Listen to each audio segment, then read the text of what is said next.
Bullet train, जिसे high speed train के नाम से भी जाना जाता है, आधुनिक तकनीक का एक अद्भुत उदाहरण है। इसकी गति इतनी तेज है कि यह यात्रियों को एक स्थान से दूसरे स्थान तक पहुंचाने में एक नई क्रांति लेकर आई है। सबसे पहले 1964 में जापान में इसका उदय हुआ, जब टोक्यो और ओसाका के बीच शिनकानसेन लाइन की शुरुआत हुई। उस समय बुलेट ट्रेन की गति 210 किलोमीटर प्रति घंटा थी, लेकिन आजकल यह 320 किलोमीटर प्रति घंटा से अधिक की रफ्तार तक पहुंच चुकी है। इसके सुंदर और वायुगतिकीय डिजाइन के कारण बुलेट ट्रेन हवा के प्रतिरोध को कम करते हुए तेजी से आगे बढ़ती है। इसका नुकीला आगे का भाग हवा को चीर कर गुजरता है और साथ ही डिब्बों का हल्का निर्माण इसे संतुलन बनाए रखने में मदद करता है।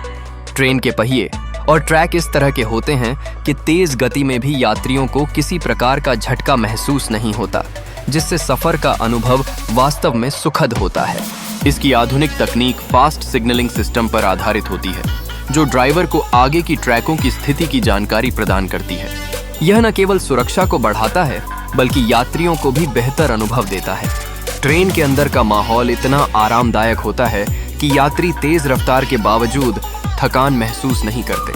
कंपन और शोर की न्यूनतमता इस सफर को और भी सुखद बनाती है। बुलेट ट्रेन के अनेक फायदे हैं, जैसे ट्रैफिक जाम से मुक्ति और समय की बचत।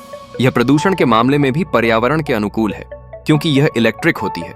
विभिन्न देशों जैसे जापान, चीन और फ्रांस में हाई स्पीड रेल नेटवर्क तेजी से विकसित हो रहा है और भारत में भी अहमदाबाद से मुंबई बुलेट ट्रेन परियोजना चल रही है। हालांकि बुलेट ट्रेन के निर्माण और रखरखाव की लागत एक प्रमुख चुनौती है। इसके लिए विशेष ट्रैक्स, स्टेशन और तकनीकी उपकरणों की आवश्यकता होती है, जिसके लिए भारी निवेश की जरूरत होती है। यदि यह नेटवर्क एक बार तैयार हो जाए तो यह हजारों लोगों के लिए तेज और सुरक्षित यात्रा का अनुभव प्रदान कर सकता है। बुलेट ट्रेन केवल एक परिवहन साधन नहीं है, बल्कि यह तकनीकी प्रगति और भविष्य की यात्रा का प्रतीक है।